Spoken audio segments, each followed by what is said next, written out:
Most of you know me. I'm Jim Dryden, our advancement director here at the CSC, and Father Brian's deacon. Thanks for coming out. The purpose of this evening... Yeah, you're not hearing me? Yeah. Oh. Just what kind of director you are. What kind of director I am? Just say what that Poor. Very not very good at all. But I am the advancement director here, so like the development director. So if you want to leave a check, we would. You would ask. The purpose of tonight's gathering is to get to know Father Brian a little better, because he's now beginning his sophomore year here at WashU. He is the former director of vocations for the Archdiocese of St. Louis. Came to the CSC last year, the 1st of July. So it's about 15 months into this assignment, and we began talking about having a get to know Father Brian event at about the same time he arrived. So because we are the CSC, we're just getting around to it now. I'm sure, however, that he will make it worth the wait. At least he'd better. Anyway, I don't want to take any more time than I already have, but I do want to let everyone know that back when Father Brian was getting ready to celebrate his very first Mass with us here at the CSC, Deacon Phil Hengen and I trapped him in what is the world's smallest sacristy, and we said a prayer of blessing over him. And then a few weeks later, when our students got back, we had a bigger blessing in the chapel, but we figured that blessing only covers his freshman year for sure, so since you can never be too careful as he begins his sophomore year here at WashU in the CSC, I ask all of you now, if you would, to extend your hands in blessing so that we can officially keep him on the path that God has picked out for him this year too. Come on over here. So to do that, I go down to a prayer that I love from one of my religious heroes, Trappist monk Thomas Merton. So Father Brian, we pray, my Lord God, I have no idea where I'm going. I do not see the road ahead of me. I cannot know for certain where it will end, nor do I really know myself, and the fact that I think I'm following your will does not mean I'm actually doing so, but I believe that the desire to please you does in fact please you, and I hope I have that desire in all that I'm doing. I hope that I will never do anything apart from that desire, and I know that if I do this, you will lead me by the right road, though I may know nothing about it. Therefore, I will trust you always, though I may be lost and in the shadow of death. I will not fear, for you are ever with me, and you will never leave me to face my perils alone. Bless you, my friend. Amen.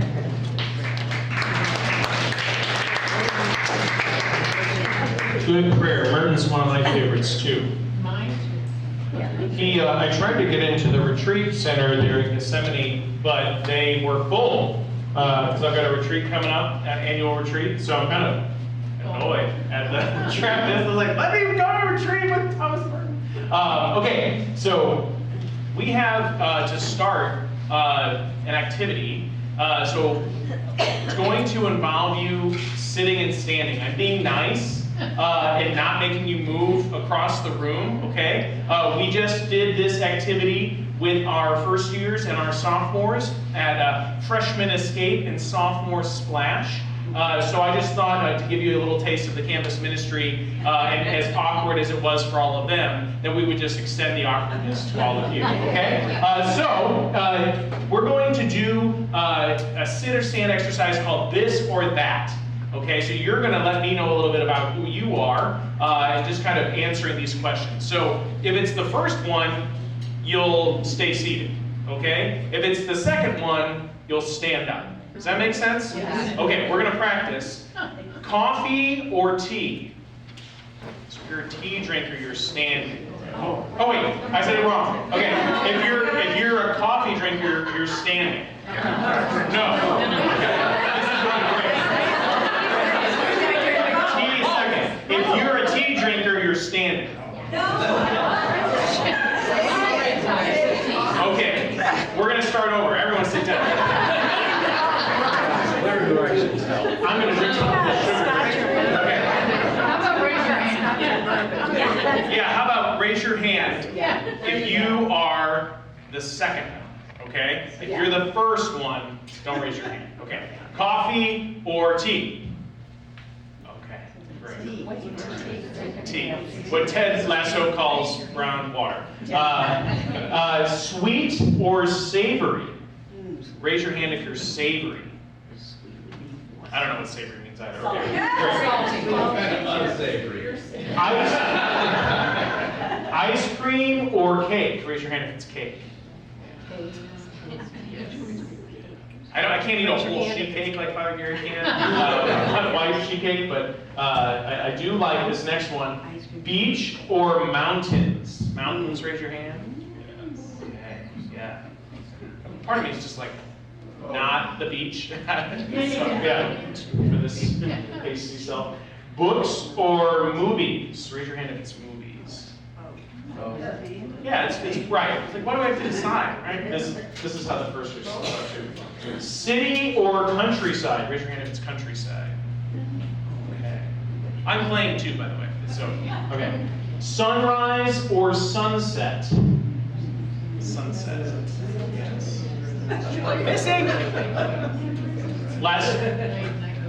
Last week we were in the middle of a small group presentation and Troy was leading it and he said, "Quick, the sun's setting!" And we all had to go outside and lay down on the grass. I'm like, Troy, you're so weird. But actually it was the best. I fell asleep. Anyway. Pumpkin or apple pie?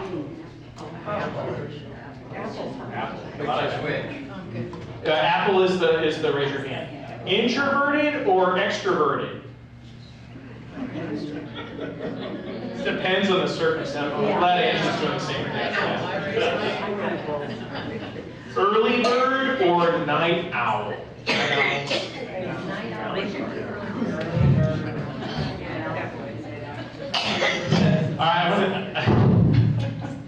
Demure or brat?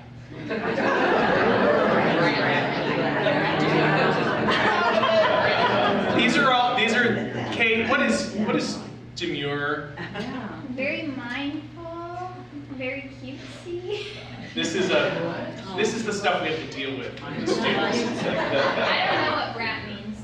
Brat, I think, is a common name. Yeah, as we try to understand teen speak. But anyway, but as soon as I say it, it goes out of style. It's great. Yeah. So I said very demure, and I haven't heard anyone say that since. So it's been great. Okay. Sunny or cloudy? Sunny. I like cloudy.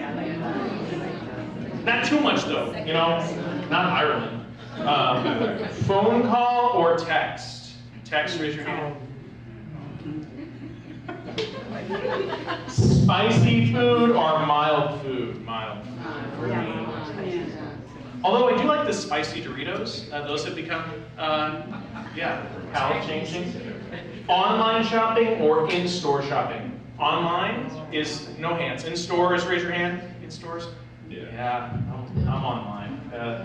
Chocolate or vanilla? Raise your hand, vanilla. Walking or biking? I like both, but yeah.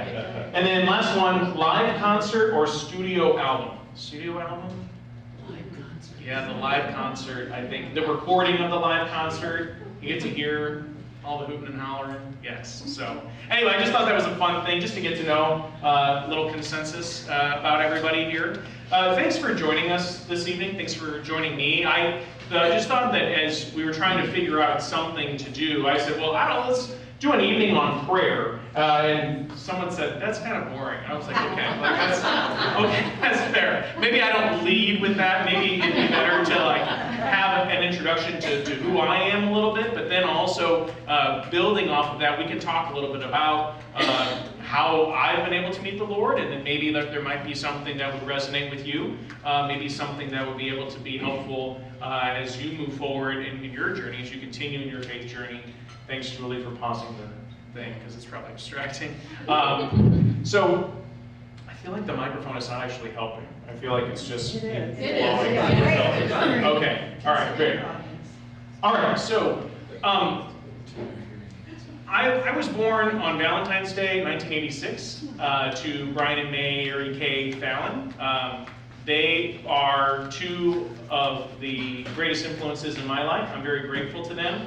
I once had a friend say that you're half your mom and half your dad, and I thought, well, what about me? Do I not have any place in this equation here? And he said, no, you don't. So, and I think that that's a neat thing to kind of have the characteristics of both your parents. My dad's from Boston and came to St. Louis for college. He went to SLU. My mom was someone who was at St. Louis U at the same time. She's a year ahead of him. I always said dad like the older ladies. And she was dating some guy on my dad's floor, in fact, who dad has referred to the rest of his life as jackass. But in the middle of that, they met and but they didn't really date in college. My dad moved back to Boston, and my mom got a master's degree here at WashU, and then was trying to think, like, I'm a nurse, and I have a nursing administration degree, or something like that here, but I really want to get like a teaching degree in nursing. So she went to Boston College, and then she ran into my dad, and my dad gave a tour of the city, kind of giving her the ups and downs, lefts and rights, which you're not allowed to turn right on red in Boston. Anyway, I won't get into that story. But so they decided to start dating, and then they got married at St. Gabriel's, and then right after that had me, a little honeymoon baby. And then really had to think, because they were in Boston, they were like, well, where are we going to raise this kid? And so they moved back to St. Louis. So I'm a native St. Louisan, born and raised. I do like the Red Sox as my AL team. Don't tell anyone. Yeah, the little sisters all on board. But it is sometimes very interesting to see like what it is to have two different cultures. I would say is maybe too strong, but two different environments. Like just to be able to have family on one part of this country, and then one family right here. I just felt a lot closer to my immediate family here because they were immediate. And just kind of growing up in that I have a younger sister named Liz. She is Elizabeth Ann is her name. I call her Lady Liz or Lars if I want to tease her. And we have grown very, very close. She just turned 29 again. And I'm 38. She's not really 29 anymore, but because you can't say ladies' ages, Mom taught me. Mom actually said that she would allow me to say that she's 39 now, because it's kind of hard to have a 38-year-old and be 29. Yeah, so she's been doing that for 9 years now. But really, growing up, like I'm a suburban St. Louis kid, and born and raised in Baldwin, Wildwood area. So I don't know, Lake Chesterfield is exactly where we were. And it was a great place to grow up as a kid. My mom grew up in St. Louis Hills, and she said she just liked to ride her bike everywhere and wanted to be able to see that her kids could have the same opportunity. And I know not everybody has that opportunity, but it was just a real blessing for me. One time I got in trouble for missing curfew. I was 6 hours late for curfew because I didn't realize that I was supposed to be back for lunch. I came back for dinner, and Dad's like, where were you? Like, I was just biking around. I was one of those kids that didn't really do a lot of like nonsense stuff. I got the Most Improved Student Award in 3rd grade because I was talking quite a bit. I don't know if you're aware of this. My propensity for speaking. And my 3rd grade teacher, Mrs. Carolyn Mark, God rest her, was one that gave me this award. Congratulations, you're the most improved student. And I thought, wait a minute, this is kind of like a backhanded compliment. So I was able to learn how to like adjust to school, and after a while, like just kind of buckle down. I'm not a straight A student. I'd say a B plus. B student, and it's not because, I don't know, it's not because I don't try, it's just because math is hard, and so just having an appreciation for different talents and things like that, I realized that not everything was going to be academics for me, so I played baseball for a couple of years in middle school, played soccer K through 8, and that was a lot of fun. I was a Boy Scout. I am not not an Eagle Scout. I'm a Life Scout. So my fellow Life Scouts, we say life for life, Eagle forever. So, but it was just a lot of fun to be able to learn how to camp and how to tie knots and how to burn things. As a pubescent boy, will learn how to do with like all the different fires and everything. Just we had a lot of fun, kind of growing up on these camping trips and on big hikes and big biking trips, and it was a lot of fun to be able to come back sunburn in February, which yes, I've been able to do because we were out in southern Tennessee at the Shiloh National Civil War monuments and memorials. So just a lot of different things that I was able to, now looking back on, I was just able to really have a blessed childhood. The hardest things that had to do, grandparents die. But realizing just that there was something that God was doing in creating this stability in my life that I'm able to look back on and just be so grateful because I know that not everybody has that. And to be able to use those stories and use those circumstances to be able to hopefully provide stability for other people, not in like a homestead type of way, but just to be able to help them to see what it is that they have, to be able to help them to point to gratitude.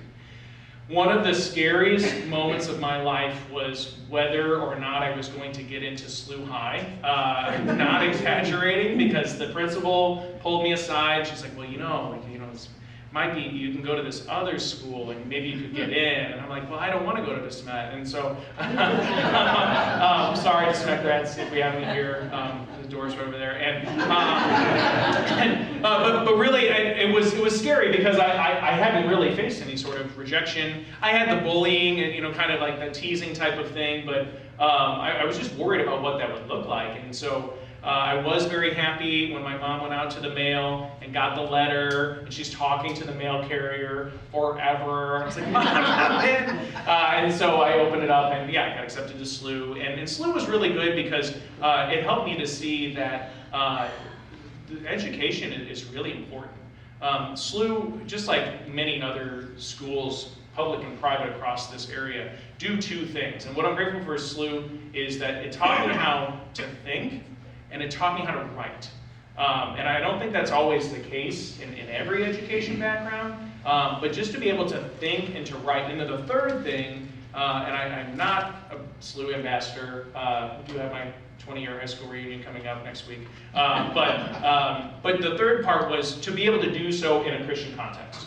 And recognizing that not everybody was able to, was Catholic, or was happy about professing that they were Catholic, but the questions were welcomed. And I feel like in some way that was a foreshadowing to the CSC, where not everybody that comes through our doors is a front row Catholic, but is somebody that's seeking to learn how to think and learn how to do so in a context that allows Jesus to be a part of that. I think that's what we see in the Gospels in a lot of ways, is that Jesus is meeting people where they are, but with an encounter with Jesus, they're transformed. There's a change that they have where they're able to then move forward better off than they were. And I feel like that's what SLU High was able to give to me. Looking back too, I had friends in high school. I wasn't completely a loner, but it wasn't a lot of SLU High. It was a lot of Holy Infant where I grew up. And so our youth group was originally a place that my dad called the Flop House. Because we would just hang out and watch baseball games there. But we got a new youth minister, and she really started to revive this place and really started to help us to ask tough questions. Well, what about this thing? What about that thing? It's really easy to talk about pro-life and being pro-life, but then when you have somebody in the youth group who's pregnant and you hear about all the different things that she's going through, it makes you be able to like, oh, there's actually people behind this. And not to say that I'm not pro-life, but to be able to say like there's a lot of reality to the consequences that we have. And it's not just easy to say something. How do we support the people that are actually going through difficult things? So it was just kind of, youth group was something that allowed me to be awake in a lot of ways to life not always being perfect in suburban St. Louis. And life not always being perfect outside of our cul-de-sac. I literally grew up in a cul-de-sac. and I had a basketball hoop, and I pretended like I was Larry Bird. We won all the time until the streetlights came on and I was late for curfew again. But recognizing that in high school, learning how to drive, learning how to date, that was weird because it's like, I'm gonna go on the seminary retreat. She's like, okay, I'm gonna break up with you. And then like finding out through the Hotmail chain, like, oh, that she thought I was boring. I was like, excuse me? Like, I was more like hurt by that than by the actual breakup, because I was like, I'm not boring, I'm great. But then recognizing, oh, like even just all of these sorts of questions, like growing up, like, who am I really? And what is it that I really want? And even like in youth group, to be able to say, like, well, who is God? And what is it that God really wants of me? So all of those things kind of having, that kind of swirling around while I'm trying to remember algebra and chemistry, did not remember either of those. But then to be able to then transition into, in deciding to go to seminary based off of being received well at those seminary camps, going to Kendrick Lennon and going to running their summer camps with them, but then also going on retreat a couple times a year, and then just asking good questions. Like, why is it that you want to become somebody that enters seminary? Why is it that you think that these things are important? How do we know that it's going to be a good fit? And there's a big risk on the church to be able to accept someone to seminary. I speak to that as being in vocation ministry for 9 years. But there's also a real risk for the person, because there's a fear that I'm going into something which smacks of a lot of permanence, right? It's not just one thing to go into seminary and then to go out a year, but to be able to then hopefully accompany that person. And I was so grateful that Kendrick Lennon did that for me. One of the tougher moments for kind of that discernment journey, and this is something that I think many of you remember and still see as a sad effect of the church today, was the big sweeping abuse crisis that we experienced in our local church and across the whole globe. In 2002, I was a sophomore in high school when a lot of the different news broke about some of these heinous crimes that some of our clergy had committed, and oftentimes hid behind collars, as it were, to be able to do those things, and really then being swept under the rug by some of our leaders. It's just an awful thing, and I just remember the questions at the Thanksgiving and Christmas, not from my immediate family, but from like, the family that you have to invite to Thanksgiving and Christmas, like those kind of things, and like, the party on the deck. I'm like, well, why do you want to be a priest? Why do you want to do that when all this stuff is still happening? And I just remember being like 16, I'm like, oh, well, I'm this apologetic for the church now, apologist, trying to be able to say like, hey, like I didn't do those things, and I think God's calling me to be a priest, and those are the bad guys, and I want to be one of the good guys. And then just kind of like, the guest being maybe shut up a little bit, because I was like, I don't know. And maybe not knowing what's beneath the surface of some of those crimes, sad to say, like, as they continue to happen, learning more and more about some of those reports and things was a difficult circumstance, because it made me question and like kind of wrestle with the church and what is it that we're doing, and how are we able to protect our youth, and frankly all people. So I've been blessed to be a part of that too, as the years have gone by, and making sure that we're accepting the right guys to seminary, that those that are discerning religious orders that come through our doors and seek questions with me, that I can point them to the right direction, and hopefully those that wouldn't be fit, to be able to love them and respect them, but also to be able to show them that maybe that's not the call for them. So yeah, I just thought that was an important thing to share. Seminary, for me, was a real blessed time too, because I was really instructed on a lot of different human formation and spiritual formation. To be honest, I can say it now, because they're not going to unordain me. I always just kind of knew by the time I had entered seminary, that I was going to be a priest. And they, you have to like, well, how sure are you? That would be one of the final questions of our year in. I'm like, oh, I have some certainty that I'm supposed to go on to next year. And I was like, I just knew. Like, I just had this sense, because ever since 6th grade, there was this priest named Father Joe Kemp. You might have heard of him, yes? Who said, hey, some of you are supposed to be priests. You should think about it. Some of you are supposed to be sisters.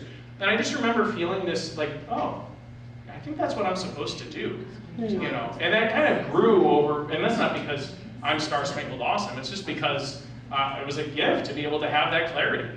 I describe my vocation as the Lord walking up to this big ship and being like, here's your vocation. I was like, great.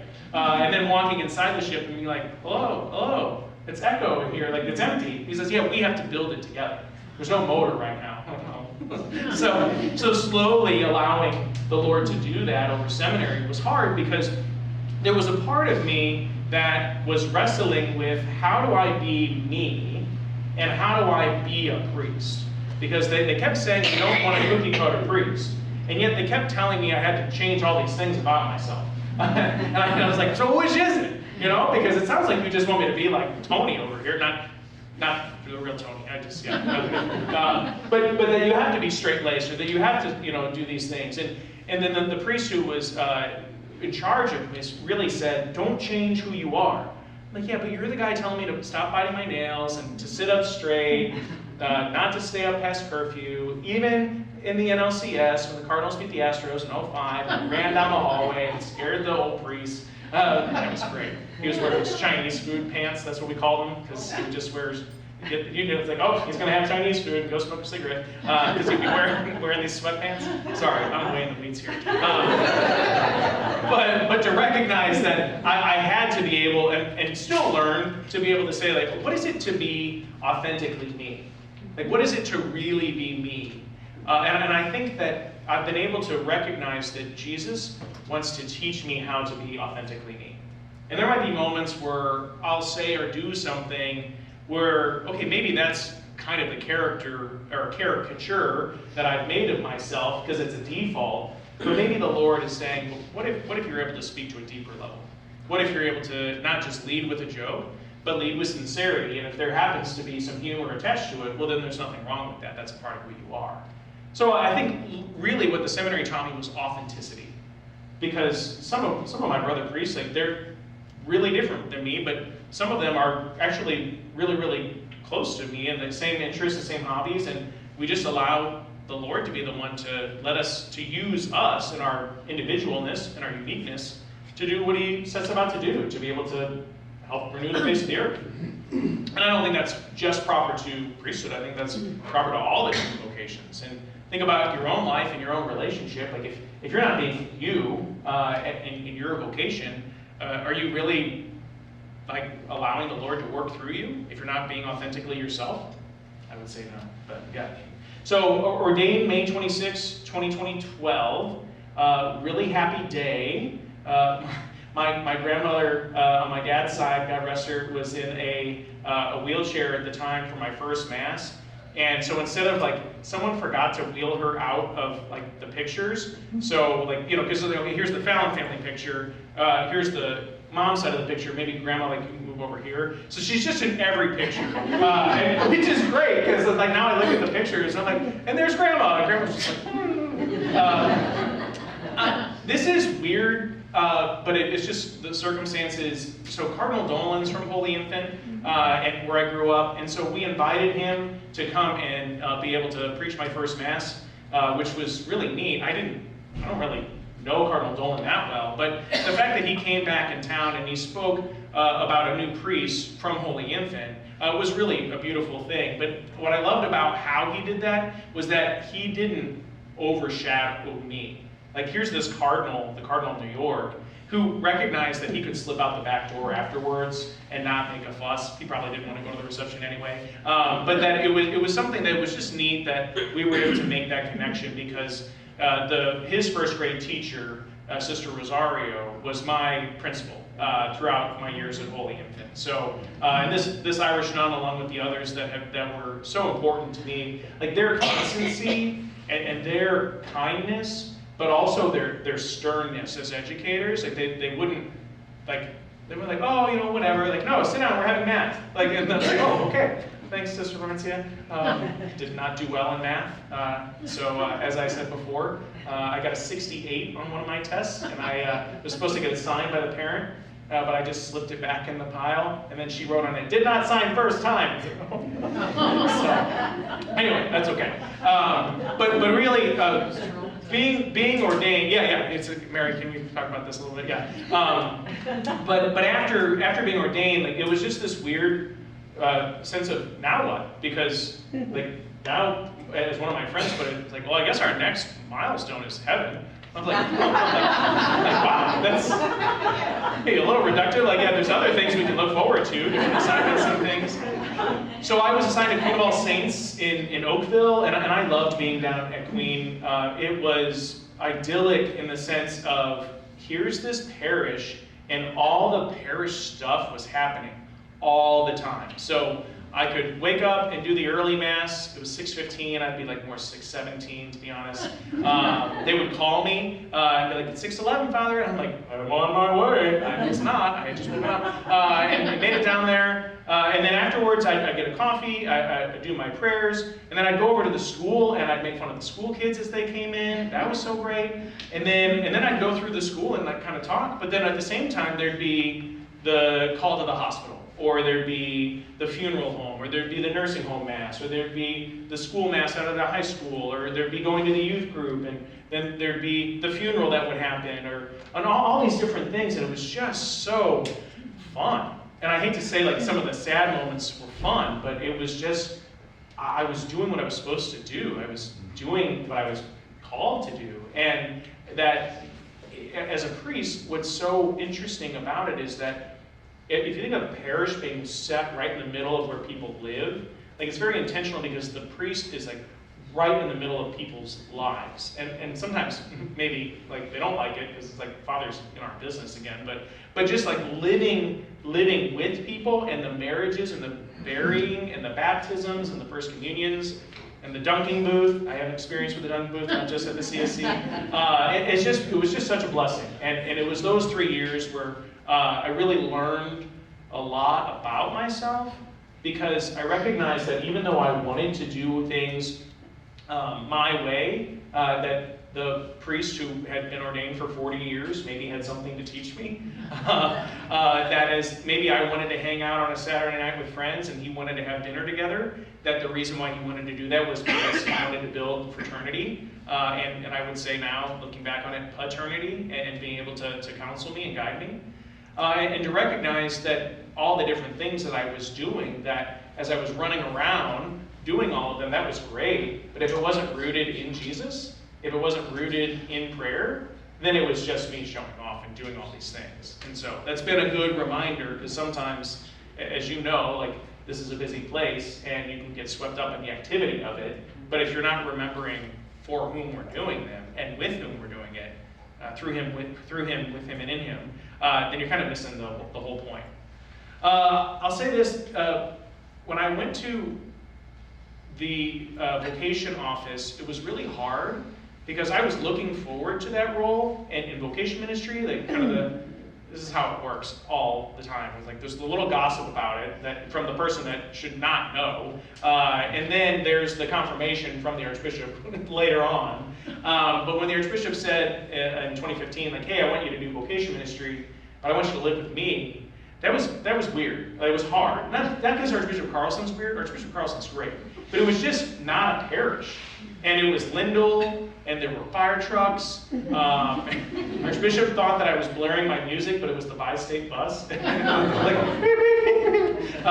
so I learned a lot about the 1 and the 10 and the 18 that would come down. Nothing wrong with bi-state, but it was just different. I had not lived in the city before. And also I had not lived not at a parish as a priest before. So like maybe some of that I had just presumed, like maybe getting some of my emotional needs met, being with people, was not there. And then I would go to the seminary and work with seminarians who, no offense to them, are not the most effusive in their praise or compliments. So it was hard. I really kind of turned in on myself in some way, and like wasn't being maybe as authentic as I wanted to be. A lot of YouTube in those days, you know, instead of actually like going out and seeking engagement and seeking community, because it wasn't just ready-made. So when I was made pastor at St. Elizabeth in Crestwood, I was like, oh baby, here we go. It was just so fun to be back in Crestwood's not South County, but it's kind of, yeah, it's like, don't ask Crestwood about it, they'll be like all territorial. We're Crestwood, like, I know. So I was there for 3 years, and those were really blessed years. And again, a lot of marrying and bearing, but also like dreaming up, what can this parish from 1956 that maybe is not as vibrant as it has been, how can we maybe inject some life into it? And hired one of my friends, Jen Ryan, who was the pastoral associate, and she really helped me just cook up some fun stuff, and we just really started to explore. It was just really important to see in a church way, like this woman of faith who had a lot to teach me about how to interact with people, but also how to manage things, and maybe not just to leave things to the last minute. And so in that way, really growing and working alongside a colleague that I'm very, very grateful for. I don't know if you are aware of like the merger that happened with St. Elizabeth. Before I had even been there, Archbishop said, yeah, and then the Maronites are going to take it over in 3 years. I was like, wait, what? The Maronites are a type of Catholic order or denomination. That's not even the right. Correct. They're a type of rite. You know, there's like 20-something different types of Catholics. So Malachite, Coptic, Maronite, not Marianist. That's like Vianney and Chaminade. That's different. Okay, they're Latin. We're Roman or Latin.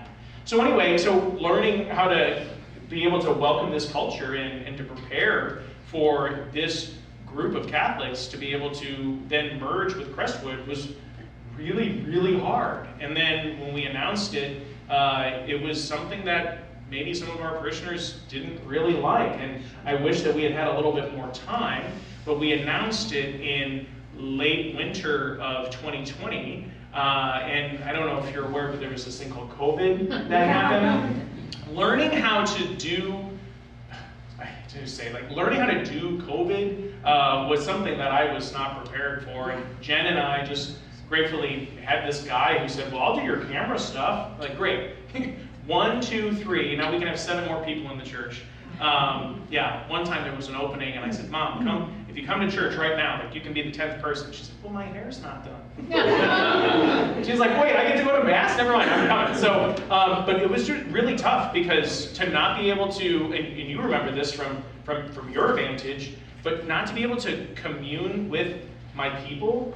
I remember like Tare Sunday where you wear the pink and Lent. I was like, this is awful. I just was ranting. I'm like, I don't like this. I was like grieving like from the pulpit because I just was trying to connect with people, and it was just so hard to not be able to do that. And then to know, frankly, that I was being reassigned was even harder. So we had a big outdoor Mass, which I was so moved by because all these people came. Of course, this one lady like parked her car on the hill right next to all the people. I'm like, okay, yeah, I guess that's social distancing. To kind of leave that community and move on to another one, St. Mary Magdalene in South City, that was also very difficult because like I could just see this from people for over 6 months.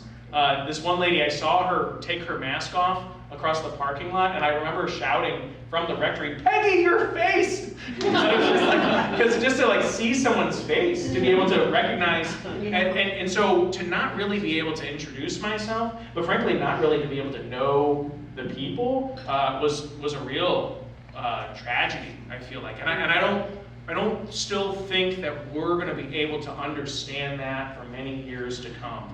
And I hope I'm this old priest, they'll be like, Holy Father, what do you remember of COVID? I'm like, well, my child, no, kidding. Because I just said that I was Pope. Okay, great. Okay.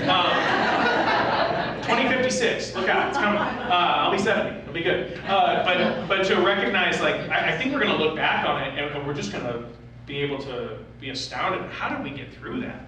And we lost how many hundreds of thousands, if not million, in just this country alone?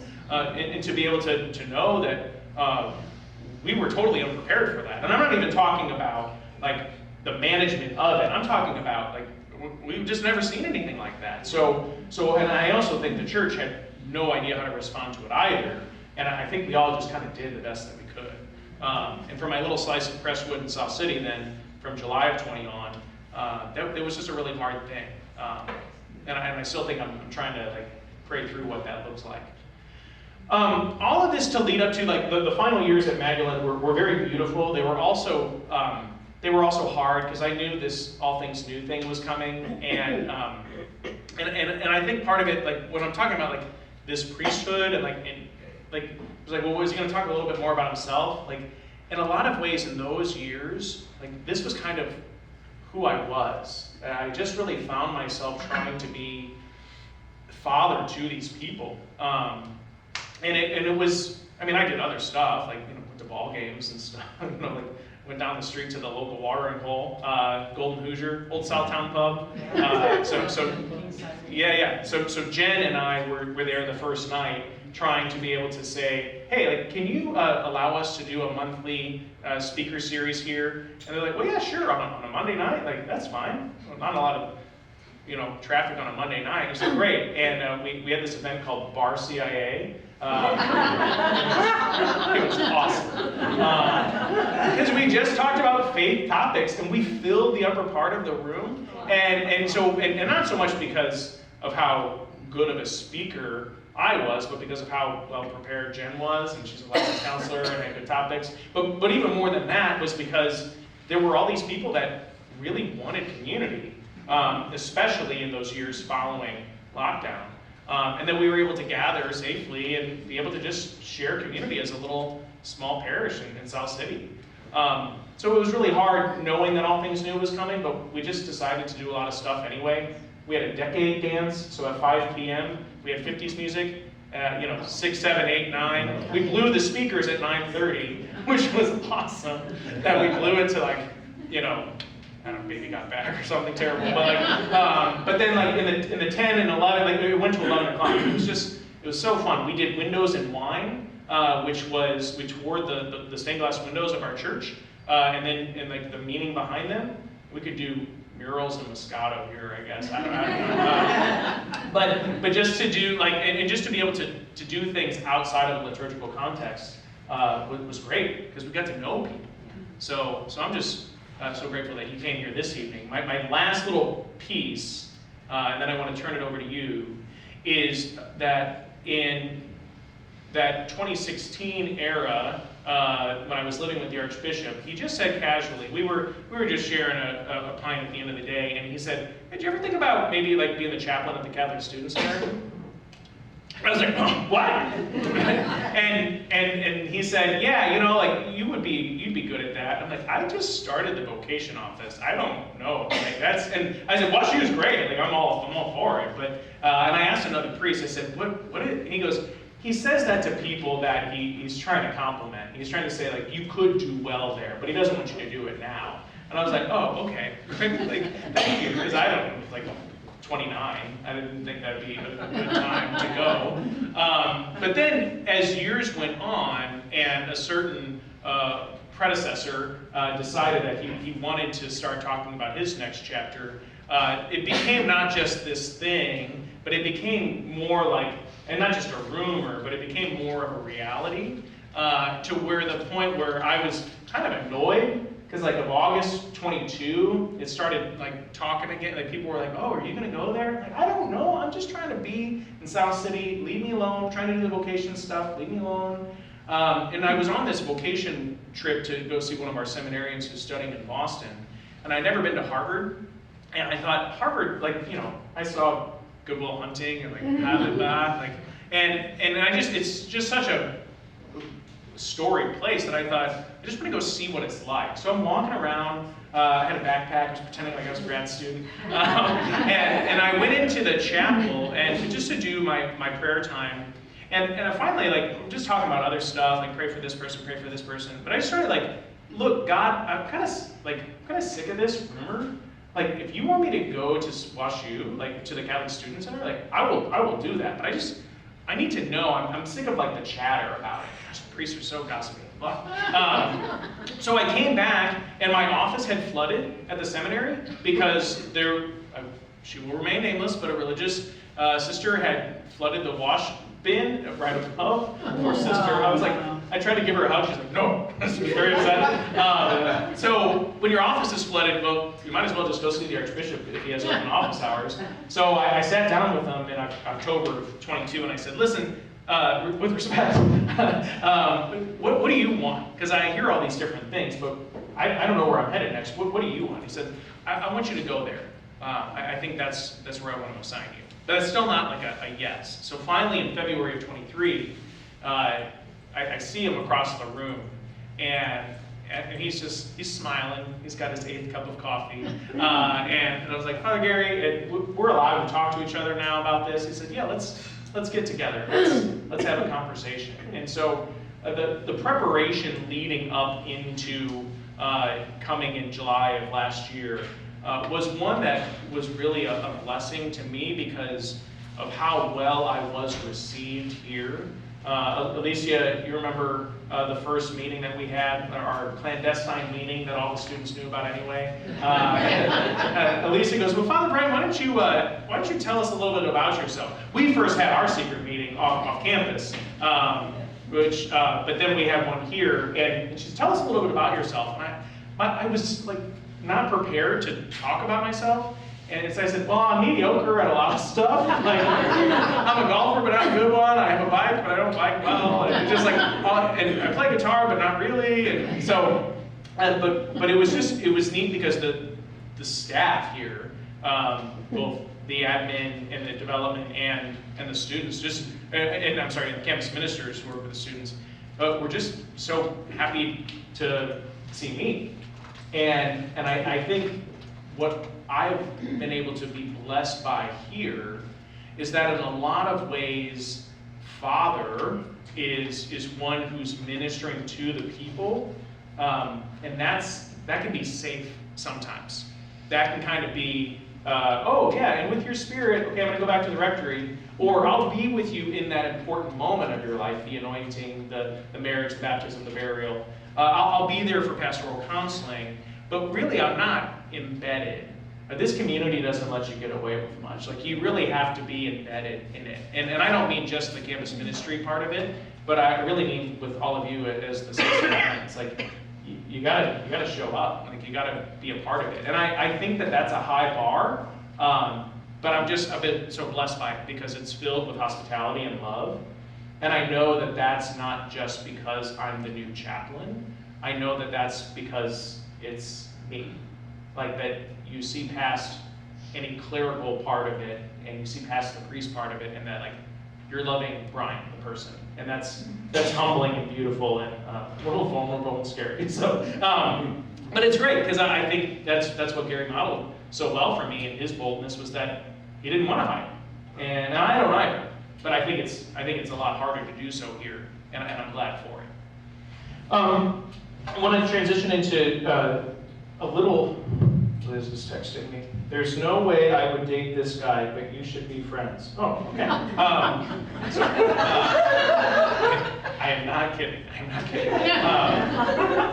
I want to transition into just a couple of minutes of questions, and these questions are for you.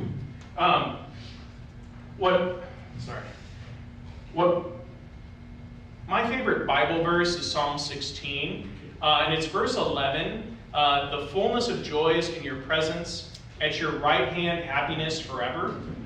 It's the song that we sang at Mass this weekend, Center of My Life.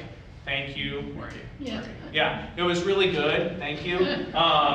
Because I told Joe it was my favorite song, and of course Joe was like, "We're gonna play it," in a Joe vivacious way. So, but I really just think that maybe as we transition into these questions, what I'd like you to do is I'd just like you to think about your story, and that's what I want to give you time for, is what does it look like for your story to allow it to be at Jesus' right hand, and to allow Jesus, with all the different things that we think about church, all the different things that have happened in church, to just let him be at your right hand and to accompany you might be an invitation. as you learn a little bit more about who do you say that I am. Because when I live with Jesus at my right hand, oh, it's a lot easier and a lot more fulfilling and a lot less confusing.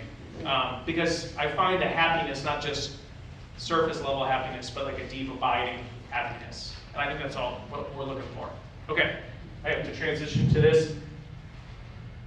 Ugh.